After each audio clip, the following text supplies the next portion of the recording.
Hello students, नमस्कार। Sunrise education में आप सभी का हार्दिक स्वागत है। और हम चलते हैं आज की करंट जीके में। तो देखिए, आज की करंट जीके का पहला जो पॉइंट है वो है वर्तमान में भारत के मुख्य न्यायाधीश जिनको कल ही शपथ दिलाई गई थी, और ये एक तरह से देखे जाए तो भारत के जो है मतलब 53वें न्यायाधीश है, यानी जिनको सीजीआई कहा जाता है। सीजे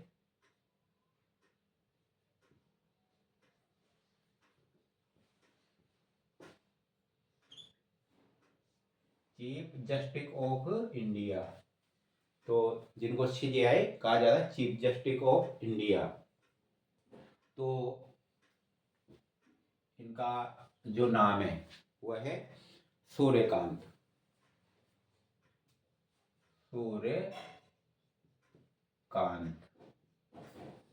ये भारत के 53वें न्यायाधीश है।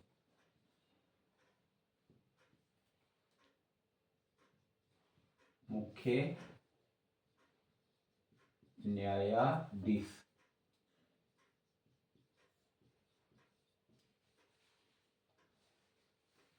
तो भारत मतलब वर्तमान में भारत के मुख्य न्यायाधीश यानी सीजेआई, तो ये हैं सूर्यकांत, जो कल शपथ ली थी। और ये लगभग 2027 तक इनका कार्यकाल रहेगा।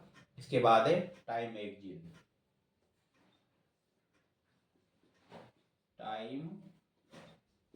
मैगजीन। ये प्रतिवर्ष जो है 100 प्रभावशाली व्यक्तियों की सूची जारी करती है। तो टाइम मैगजीन में 100 प्रभावशाली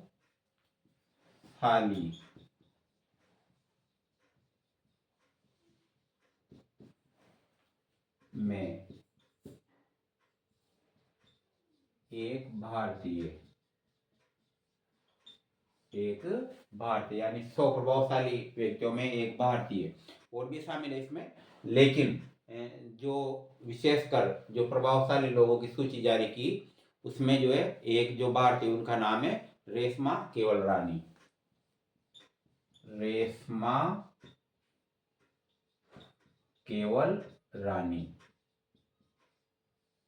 तो 100 प्रभावशाली व्यक्तियों में इनको शामिल किया गया, एक भारतीय को। इनको क्यों शामिल किया गया? इन्होंने एक प्रकार से एक योजना चलाई थी, और जो सिकल सेल एनीमिया एक प्रकार का जो रोग होता है, ये नाम सुना होगा आपने, सिकल सेल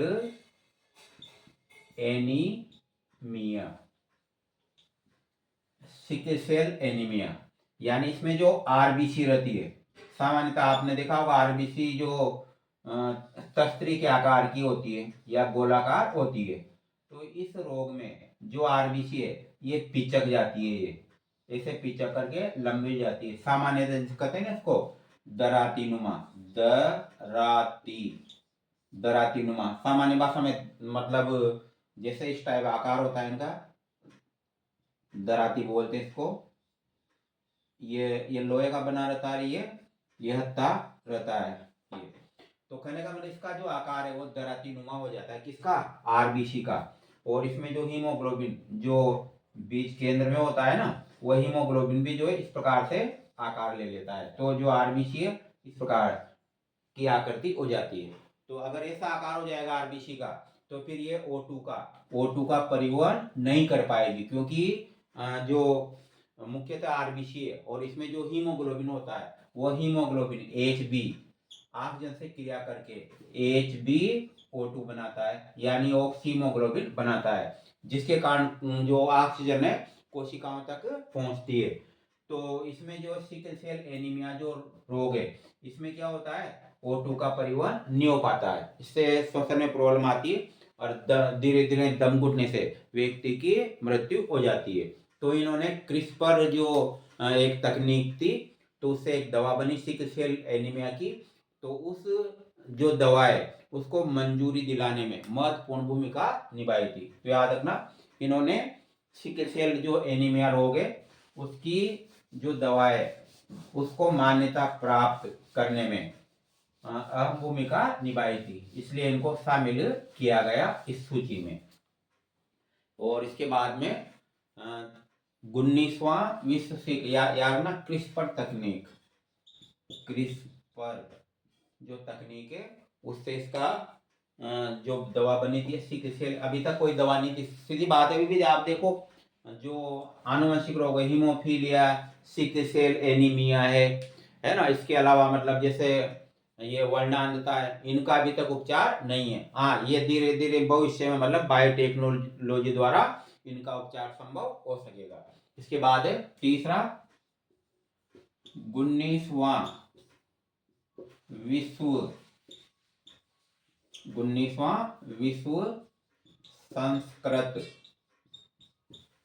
संस्कृत सम्मेलन।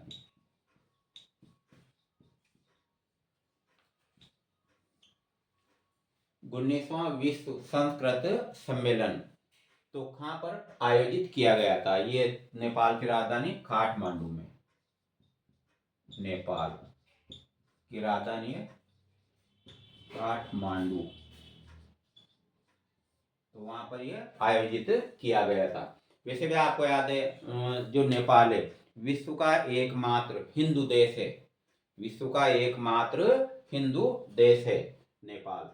वहां पर पहले राजशाही का शासन था, लेकिन अब जो है मतलब प्रजातंत्र जिसको देखा जाए जैसे भारत में उसी प्रकार का है। तो अब वापस वहां पर कई बार विद्रोह भी हुआ, कई बार वापस राजशाही जो शासन है उसकी मांग कर रही है वहां की पब्लिक, क्योंकि उनको ऐसा महसूस होता है कि आज के समय का जो शासन है जिसको लोकतंत्र कहते हैं उससे बढ़िया तो पहले जो है राजशाही का शासन था। तो इसके बाद बढ़ते आगे नंबर 4 में, विश्व का पहला कुष्ठ रोग मुक्त देश, विश्व का पहला कुष्ठ रोग मुक्त देश, तो ये घोषित किया गया जॉर्डन को। जॉर्डन जो देश है तो इसको किसके द्वारा? WHO द्वारा, WHO वर्ल्ड मतलब संयुक्त राष्ट्र संघ का एक जो अंग है वो वर्ल्ड हेल्थ ऑर्गेनाइजेशन। तो WHO के द्वारा जॉर्डन को विश्व का पहला कुष्ठ रोग मुक्त देश घोषित किया गया, यानी कि यहाँ पर कुष्ठ रोग नहीं होता है। और देखा जाए आकलन के साथ भारत में सबसे ज्यादा कुष्ठ रोगी मिलेंगे। ये जो आपको देखते हो ना, जैसे बेरिंग की गाड़ियों पर चल रहे हैं, हाथों में पैरों में पट्टे बंधे हुए हैं, मतलब कुष्ठ रोग जानते हैं, शरीर का मतलब जो अंग है वो धीरे धीरे गलने लगते हैं। यानी कि कुष्ठ रोग ये क्या है? जीवाणु जनित रोग है, याद रखना, जीवाणु जनित रोग है। आपकी एनाटॉमी भी इसमें जो है ना, कई बार ऐसे क्वेश्चन आ जाते हैं जिसमें जो एनाटॉमी वो भी सोल्व हो जाती है। तो जीवाणु जनित रोग है और इसका जो जनक है वो है, रोग जनक है माइक्रोबैक्टीरियम लेप्री।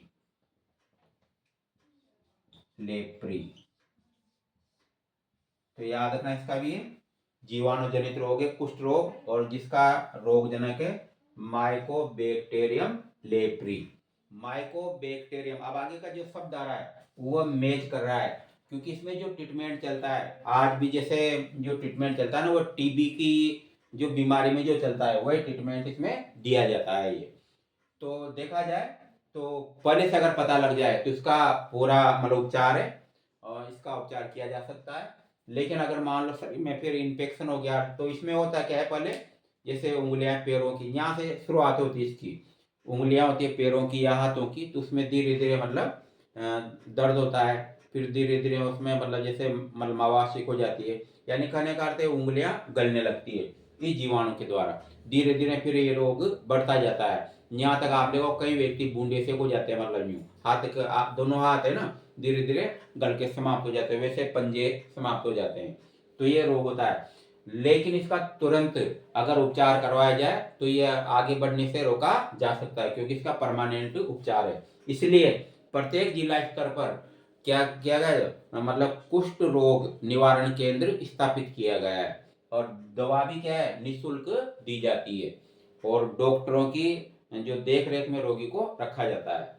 लेकिन आज भी हमारे समाज में इस प्रकार की किदवंती बनी हुई है कि जो जिनके परिवार में कुष्ठ रोगी होते हैं उनको परिवार से बाहर मतलब भगा दिया जाता है, यानी तिरस्कार की जिंदगी जीने के लिए मजबूर कर दिया जाता है। इसलिए आपको देखे होंगे कुष्ठ रोगी इधर उधर घूमते हुए नजर या भीख मांगते हुए नजर आते हैं। ये कारण क्योंकि यहाँ तक भी अभी भी भारतीय समाज में माना जाता है कि किसके परिवार में अगर कुष्ठ रोगी हो गया तो उससे शादी संबंध नहीं होंगे। इस प्रकार की धारणा बनी हुई है अभी भी। लेकिन जबकि इसमें उसका क्या दोष है, कहा जाता है कर्मों का फल है, पुराना जो बुरे कर्म किए होंगे जब भुगत रहे हैं। लेकिन ये आपने देखा कि जीवाणु जनित रोग है, इसको रोका जा सकता है। और जो इसका जो आज भी ट्रीटमेंट है स्टेप्टोमाइसिन, स्टेप्टोमाइसिन जो मेडिसिन होती है इसका एंटीबायोटिक है स्टेप्टोमाइसिन। तो टीबी की बीमारी में भी ये दो होते हैं, एक तो स्टेप्टोमाइसिन होता है, एक होता है स्टेप्टोपेनिसिलिन। स्टेप्टोपेनिसिलिन स्टेप्टोपेनिसिलिन तो ये दिए जाते हैं, या तो ये दिया जाएगा या ज्यादा उग्रता होगी तो ये दिया जाएगा। तो आज भी जो टीबी की बीमारी में जो दिए जाते हैं, हालांकि इसमें टीबी की बीमारी में आइसोजिड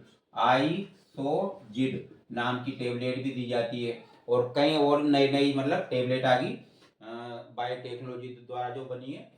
तो कहने का अर्थ है कि ये जो रोग होता है तो इसमें यूनिक भाई ये जीके का, इसमें आपके बहुत सारी चीजें भी सोल्व होगी इस क्वेश्चन में। तो विश्व का पहला कुष्ठ रोग मुक्त देश जॉर्डन है, जो WHO द्वारा घोषित किया, यानी कोई यहाँ कुष्ठ रोगी नहीं है और पूरी तरह से रोग कंट्रोल में, जबकि भारत में सबसे ज्यादा कुष्ठ रोगी मिलेंगे।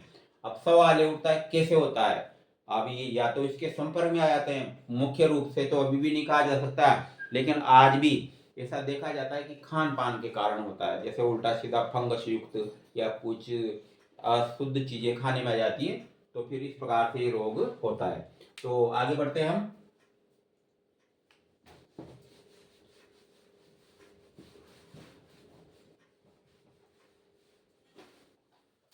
इसके बाद में नंबर 5 राष्ट्रीय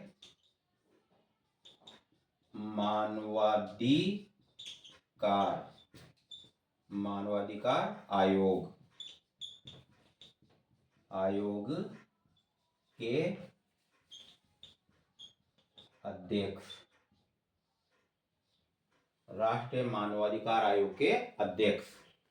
तो ये भारत में जैसे विश्व स्तर पर लागू होता है, तो भारत में जो मुख्य मतलब जैसे कोई भी न्यायाधीश होता है उनको बनाया जाता है ये।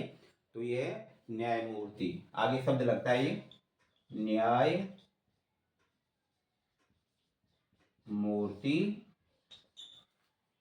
वी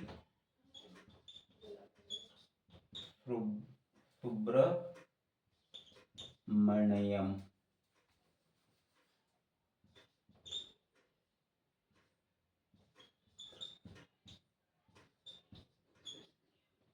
सुब्रमण्यन, तो ये इनका जो नाम है वो है और जैसे कहीं इसमें मिला तो सुब्रमण्यम, तो रामा सुब्रमण्यम भी कहा जा सकता है इनको।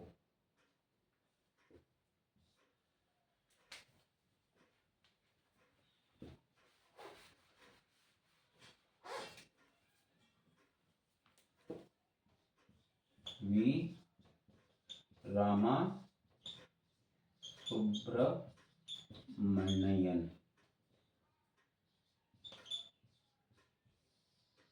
रामा सुब्रमण्यन, तो इनका ये नाम है।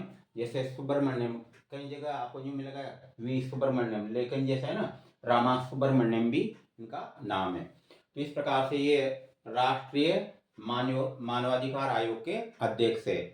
तो ये आज की जीके थी, करंट जीके में। अच्छी लगी हो, कोई नया जुड़ा हो तो लाइक करें, और जिसने सब्सक्राइबर नहीं किया तो आप सब्सक्राइबर कर सकते हो अगर अच्छी लगी हो तो। बाकी जो भी स्टूडेंट है जो लगातार स्टडी करते हैं उनको बहुत बहुत धन्यवाद।